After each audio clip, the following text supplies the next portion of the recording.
ಆಕಾಶವಾಣಿ ಮಂಗಳೂರು.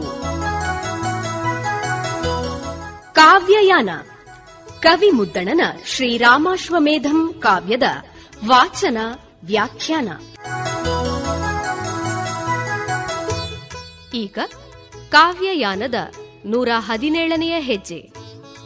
ಇಂದಿನ ಕಾವ್ಯಯಾನದಲ್ಲಿ ವಾಚನಕಾರರಾಗಿ ಭಾಗವಹಿಸುವವರು ಮಧೂರು ವಿಷ್ಣುಪ್ರಸಾದ ಕಲ್ಲೂರಾಯ. ವ್ಯಾಖ್ಯಾನಕಾರರು ಡಾಕ್ಟರ್ ಇ ಮಹಾಬಲ ಭಟ್. ಎಲ್ಲ ಬಾಣಗಳನ್ನು ಕಡಿದಿಕ್ಕಿದಂತಹ ಆಂಜನೇಯನಿಗೆ ತನ್ನ ಪ್ರಭುವಾದಂತಹ ಶ್ರೀರಾಮಚಂದ್ರನ ಹೆಸರಿನ ಮಂತ್ರಾಸ್ತ್ರದ ಪ್ರಯೋಗವಾಗಿ ಅದು ಬರ್ತಾ ಇದ್ದಾಗ, ನನ್ನೊಡೆಯನಾದಂತಹ ರಾಮನ ಬಾಣ ಬರ್ತಾ ಇದೆ. ಬಾಣ ಬೇರೆ ಅಲ್ಲ, ಸಾಕ್ಷಾತ್ ಶ್ರೀರಾಮಚಂದ್ರ ಬೇರೆ ಅಲ್ಲ ಎಂಬ ಅತ್ಯಂತ ಭಕ್ತಿಭಾವದಿಂದ ಮೈ ಮರೆಯುತ್ತಾನೆ. ಆ ಬಾಣದ ಸನ್ನಿಧಾನದಲ್ಲಿ ನಮಸ್ಕಾರ ಮಾಡ್ತಾನೆ, ಅದನ್ನು ಎತ್ತಿಕೊಳ್ತಾನೆ, ಅಪ್ಪಿಕೊಳ್ತಾನೆ. ಇದು ಭಕ್ತಾಗ್ರೇಸರನಾದಂತಹ ಆಂಜನೇಯ ಆ ರಾಮಬಾಣಕ್ಕೆ ಸಲ್ಲಿಸುವಂತಹ ದೊಡ್ಡ ಗೌರವ. ಹಲವುತ್ತಾನೆ, ಭಕ್ತವತ್ಸಲ ಎಂಬುದಾಗಿ ನಂಬಿದೆ, ಅಥವಾ ನಾನು ನಿನ್ನ ದಾಸನಾಗಿದ್ದೇನೆ, ನೀನು ನನ್ನ ಒಡೆಯನಾಗಿದ್ದೀಯ, ಯಾಕೆ ನಿನಗೆ ನನ್ನ ಮೇಲೆ ಕರುಣೆ ಬರುವುದಿಲ್ಲ, ನಾನು ಏನು ತಪ್ಪು ಮಾಡಿದೆ ಎಂಬುದಾಗಿ ಆತ ಕೇಳಿಕೊಳ್ತಾ ಇದ್ದಾನೆ ಆಂಜನೇಯ ಭಗವತ್ ಸನ್ನಿಧಾನದಲ್ಲಿ. ಈ ಬಣಗುರಾಯನೊಳ್ ಜುದ್ದಂ ಕೈಗಟ್ಟು ಒಡಕ್ಕುಮೇ ನೀನೆ ಬಂದು ಜಡಿ ಒಡಕ್ಕುಮೇ ಬಡಿ ಒಡಕ್ಕುಮೇ ಚೆರೆ ವಿಡಿದೊಡಕ್ಕುಮೇ ನಿನಗಂ ಈ ಪಂದೆಗೊಂದೆರಾಯನೊಳ್ ಏಂ ಪಕ್ಷಪಾತಮೋ ಸಾಜೌ ನಿನ್ನತ್ತಣಿಂ ಅರಿಗಂ ಅಂಜುವೊಡಾದಿಂ ಬೆನಕನೌ ಕಂಡು ಕಿತ್ತಿಲಿಗೆ ಕುಂಬಿಟ್ಟೆಂ. ಸ್ವಾಮಿ, ನಾನು ಏನು ತಪ್ಪು ಮಾಡಿದೆ? ಈ ಹೀನನಾದಂತಹ ಒಬ್ಬ ರಾಜನೊಂದಿಗೆ ನನಗೆ ಯುದ್ಧ ಉಂಟಾಗಬಹುದೇ? ಹೋಗಲಿ, ನೀನೇ ಸ್ವತಃ ಬಂದು ಬಾಣದ ರೂಪದಿಂದ ಬೆದರಿಸಬಹುದೇ, ಹೊಡೆಯಬಹುದೇ, ಸೆರೆ ಹಿಡಿಯಬಹುದೇ? ನಿನಗೂ ಸಹ ಈ ಹೇಡಿ ಗೂಳಿಯಂತಹ ಒಬ್ಬ ರಾಜನಲ್ಲಿ ಅದೇನು ಪಕ್ಷಪಾತವೋ ಸ್ವಾಮಿ? ಸಹಜವಾಗಿಯೇ ನಿನ್ನಿಂದಾಗಿ ನಾನು ಇಂದು ಶತ್ರುವಿಗೂ ಹೆದರುವಂತಾದೆ. ಗಣಪತಿಯನ್ನು ಕಂಡು ಚಿಕ್ಕ ಇಲಿಗೆ ನಮಸ್ಕಾರ ಮಾಡಿದಂತೆ ನನ್ನ ದುರಂತವಾಗಿದೆ. ನೀನಲ್ಲದಂದು ಎನಗೆ ಏತರ ಕೂರ್ಪು ಏತರೊಂದಾರ್ಪು ಮೇಣ್ ಏತರ ಪೊಡರ್ಪು ಎನಗೆ ಏಕೆ ಬಂಟತನಂ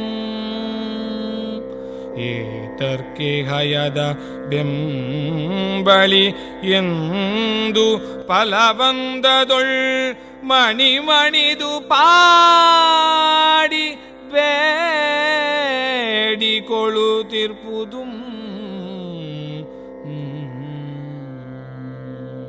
ಒಡೆಯ, ನೀನಿಲ್ಲದಿದ್ದರೆ ನನಗದೆಂತಹ ಪರಾಕ್ರಮ? ನನ್ನಲ್ಲಿ ಯಾವ ಸಾಮರ್ಥ್ಯವಿರುತ್ತದೆ ನಿನ್ನ ಅನುಗ್ರಹ ಇಲ್ಲದಿದ್ದರೆ? ಅಥವಾ ನನ್ನಲ್ಲಿ ಎಂತಹ ಪ್ರತಾಪ ಇರಲಿಕ್ಕೆ ಸಾಧ್ಯ? ನೀನಿಲ್ಲದಿದ್ದರೆ ನನಗೆ ಯಾವುದೂ ಇಲ್ಲ. ನನಗೆ ದಾಸ್ಯ ವೃತ್ತಿ ಬೇಕೇನು? ಬೇಡ. ಕುದುರೆಯನ್ನು ಅನುಸರಿಸಿ ನಾನು ಬರಬೇಕಾಗಿದೆಯೇನು? ನಾನು ಏನು ತಪ್ಪು ಮಾಡಿದೆ ಸ್ವಾಮಿ? ಏಕೆ ನಿನಗೆ ನನ್ನ ಮೇಲೆ ಕರುಣೆ ಇಲ್ಲ ಎಂಬುದಾಗಿ ಹಲವು ಬಗೆಯಲ್ಲಿ ನಮಸ್ಕರಿಸಿ ನಮಸ್ಕರಿಸಿ ಹಾಡುತ್ತಾ ಬೇಡಿಕೊಳ್ಳುತ್ತಾ ಇದ್ದಾನೆ ಆಂಜನೇಯ. ಬಾನಮೀನನ್ ಇಳಿಕೈವ ಒಂದು ಉಜ್ಜಳದ ಕುಂಡ ಮಂಡಲಂ ಬಣ್ಣಿಸಿ ನುಣ್ಣಿಸಿದ ಕರ್ಮಣಿಗಲ್ಲ ಕೈಗನ್ನಡಿಯಂತೂ ಅಂತೋ ತಳತಳಿಪ ಗಂಡಮಂಡಲಂ ಮುಗಿಲ್ ಪಗಿಲ್ತಾಗಸದ ಪಸುರ್ವಣ್ಣದ ಮೀಸಿರಿ ತುಂಬುವೆರೆಯ ಕಳೆಗೆ ಕೆಳೆಯಪ್ಪ ಮೊಗಸಿರಿ ಪಲಗೆನು ಸಲಂದಂ ನಿರಿಗುರುಳ ಚಂದಂ ಕಿರುನಗೆಯ ಗಾಡಿ ಚೆಲ್ವಿನ ಅಲರ್ಗಂಗಳ ಕಡೆ ನೋಟದ ಮೋಡಿ ಬಗೆಯೊಳ್ ಇಂಬುಗೊಳಲೊಡಂ ಮಿಗಗೋಡುಂ ನಾರಸೀರೆಯುಂ ತನ್ನ ಲಕ್ಷಣಮಾಗಿ ದೀಕ್ಷೆ ಒತ್ತ ಕೋದಂಡ ದೀಕ್ಷಾ ಗುರುವಂ ತನ್ನ ಇದಿರೊಳ್ ಕಂಡಂ ಮಹಾತ್ಮನಾದ ಆಂಜನೇಯನು ಈ ಪ್ರಕಾರವಾಗಿ ಭಗವತ್ ಸನ್ನಿಧಾನದಲ್ಲಿ ಪ್ರಾರ್ಥಿಸುತ್ತಾ ಇದ್ದಾಗ ಆಕಾಶದ ನಕ್ಷತ್ರವನ್ನೂ ಕೂಡ ಹೀನೈಸುವಂತಹ ಒಂದು ಮಹಾಪ್ರಕಾಶ ಗೋಚರಿಸಿತಂತೆ.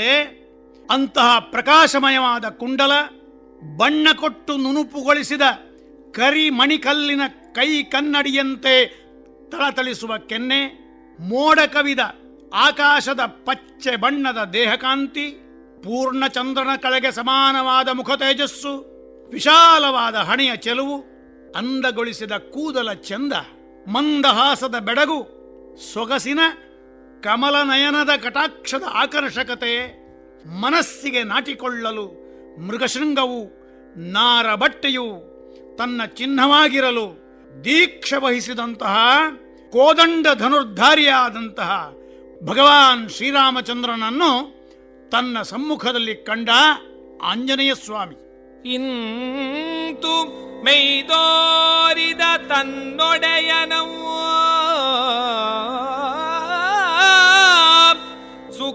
ಸುಖಾಶ್ರುತಾಂ ತನಗೆ ಕಾಳ್ಪುರಮಾಗೆ ಸೋರ್ವಿನಂ ಎವೆ ಇಕ್ಕದೆ ಆಲಿಸಿ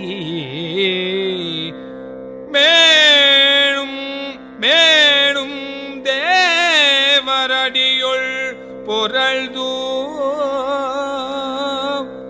ತನ್ನ ಬನ್ನಮವು ನಿರವಿಪುದುಂ. ಹೀಗೆ ಕಾಣಿಸಿಕೊಂಡಂತಹ ತನ್ನೊಡೆಯ ಶ್ರೀರಾಮಚಂದ್ರನನ್ನು ಕಂಡು ರೋಮಾಂಚಿತನಾಗಿದ್ದಾನೆ ಆಂಜನೇಯ. ಆತನ ಆನಂದ ಬಾಷ್ಪವು ತಾನೇ ತಾನಾಗಿ ಕಾಡಿನ ಒಂದು ತೊರೆಯಂತೆ ಸೋರುತ್ತಾ ಇದೆ. ಇಂತಹ ದೃಷ್ಟಿಯಿಂದ ಆ ಭಗವಂತನನ್ನು ಎವೈಕ್ಕದೆ ಗಮನಿಸಿ ಮತ್ತು ಮತ್ತು ಆ ದೇವರ ಪಾದಗಳಲ್ಲಿ ಹೊರಳಿ ತನ್ನ ಕಷ್ಟವನ್ನು ನಿವೇದಿಸಿಕೊಳ್ಳುತ್ತಾ ಇದ್ದಾನೆ ಆಂಜನೇಯ.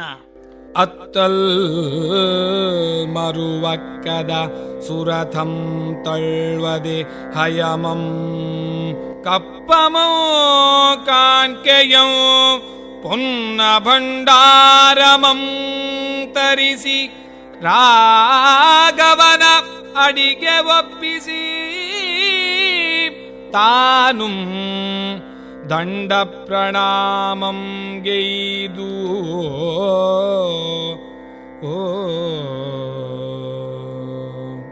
ಪ್ರತಿಪಕ್ಷದ ಸುರಥನಿಗೂ ಆಗಬೇಕಾಗಿರುವಂತಹದ್ದು ಇದೆ. ಸಾಕ್ಷಾತ್ ಶ್ರೀರಾಮಚಂದ್ರನ ದರ್ಶನವಾಗಬೇಕು ತನಗೆ ಎಂಬ ಅತ್ಯಂತ ಭಕ್ತಿಯಿಂದ ಮಾಡಿದ್ದಾನೆ. ಯಾವಾಗ ಶ್ರೀರಾಮಚಂದ್ರನ ದರ್ಶನವಾಯಿತೋ ತಡ ಮಾಡಲಿಲ್ಲ. ತಡಮಾಡದೆ ಕುದುರೆಯನ್ನು, ಕಪ್ಪವನ್ನು, ಕಾಣಿಕೆಯನ್ನು, ಹೊನ್ನ ಭಂಡಾರವನ್ನು ತರಿಸಿ ರಾಘವನ ಪಾದಗಳಿಗೆ ಒಪ್ಪಿಸಿ ತಾನು ಸಾಷ್ಟಾಂಗ ನಮಸ್ಕಾರ ಮಾಡಿ ಜೀಯದೇವ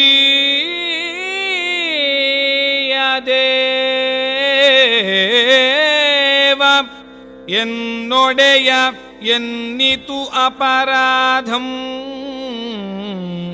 ಎನ್ನಿತು ಅಪರಾಧಂ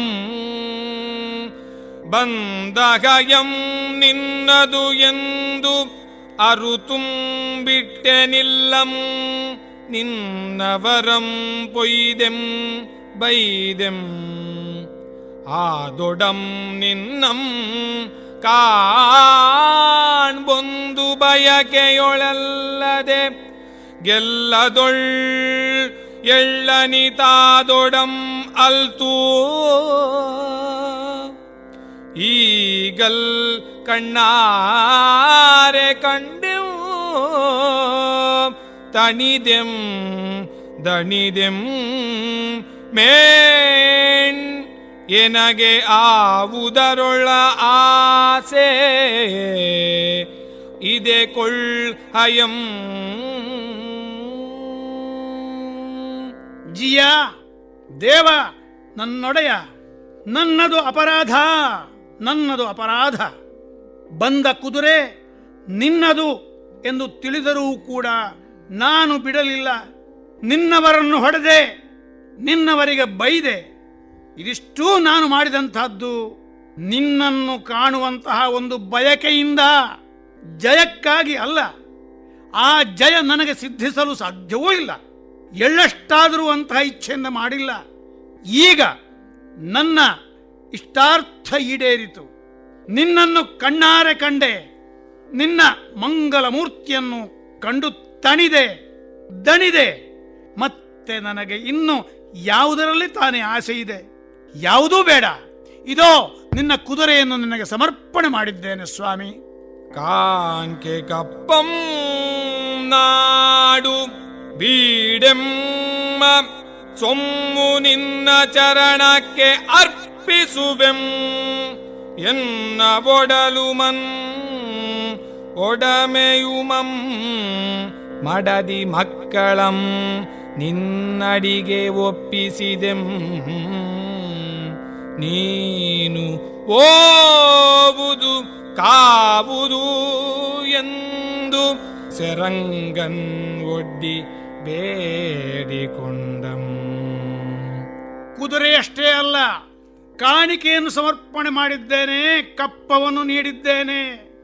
ಈ ನನ್ನ ನಾಡು, ಈ ನನ್ನ ಬೀಡು, ನಮ್ಮ ಸಮಸ್ತ ಸಂಪತ್ತು ಕೂಡ ನಿನ್ನ ಪಾದಕ್ಕೆ ಸಮರ್ಪಿತ. ಅಷ್ಟು ಮಾತ್ರವೇ ಅಲ್ಲ ಸ್ವಾಮಿ, ನನ್ನ ದೇಹವನ್ನು, ನನ್ನ ವಸ್ತುಗಳನ್ನು, ನನ್ನ ಹೆಂಡತಿ ಮಕ್ಕಳನ್ನು ಕೂಡ ನಿನ್ನ ಅಡಿದಾವರೆಗಳಿಗೆ ಒಪ್ಪಿಸಿದ್ದೇನೆ. ನನಗೆ ಯಾವುದೂ ಬೇಡ.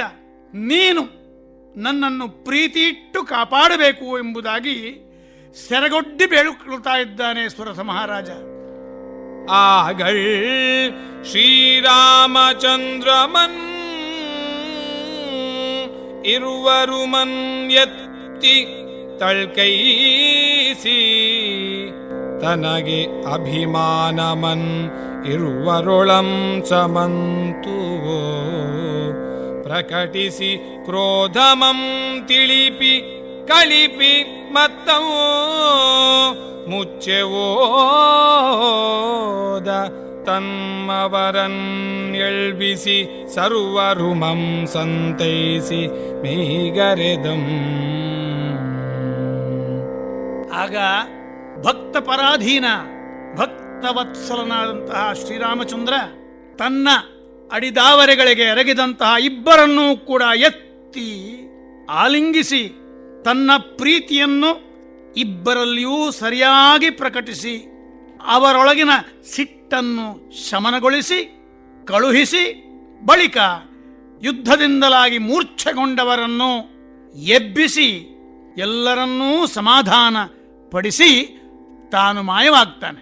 ಬಳಿಕಂ ಆ ಶತ್ರುಘ್ನರ ಅರೆವಗುಲು ಉಪ್ಪಯಣಂ ಗೈದು ಸುರಥನಿಂ ಸತ್ಕೃತರಾಗಿ ರಾಜಂ ಬೆರಸು ಸಡಗರದಿಂ ಮುಂತೆ ಮುಂತೆ ನಿಚ್ಚವಯಣದಿಂ ನಡೆದರ. ಬಳಿಕ ಆ ಶತ್ರುಘ್ನರೇ ಮೊದಲಾದಂಥವರು ಅರ್ಧ ದಿವಸ ಸುರಥ ಮಹಾರಾಜನ ಆತಿಥ್ಯದಲ್ಲಿ ಅಲ್ಲಿ ವಿಶ್ರಾಂತಿ ಮಾಡಿ ಸತ್ಕೃತರಾಗಿ ಅರಸನೊಂದಿಗೆ ಸಡಗರದಿಂದ ಮುಂದಕ್ಕೆ ನಿತ್ಯ ಪ್ರಯಾಣದಿಂದ ಮುಂದುವರಿಯುತ್ತಾರೆ. ಕಾವ್ಯಯಾನ ಕವಿ ಮುದ್ದಣನ ಶ್ರೀರಾಮಾಶ್ವಮೇಧಂ ಕಾವ್ಯದ ವಾಚನ ವ್ಯಾಖ್ಯಾನ ಪ್ರಸಾರವಾಯಿತು. ಇಂದಿನ ಕಾವ್ಯಯಾನದಲ್ಲಿ ವಾಚನಕಾರರಾಗಿ ಭಾಗವಹಿಸಿದವರು ಮಧೂರು ವಿಷ್ಣುಪ್ರಸಾದ ಕಲ್ಲುರಾಯ. ವ್ಯಾಖ್ಯಾನಕಾರರು ಡಾಕ್ಟರ್ ಇ ಮಹಾಬಲ ಭಟ್. ಪರಿಕಲ್ಪನೆ ಡಾಕ್ಟರ್ ವಸಂತಕುಮಾರ್ ಪೆರ್ಲ. ಪ್ರಸಾರ ಸಂಯೋಜನೆ ಡಾಕ್ಟರ್ ಬಿಎಂ ಶರಭೇಂದ್ರ ಸ್ವಾಮಿ.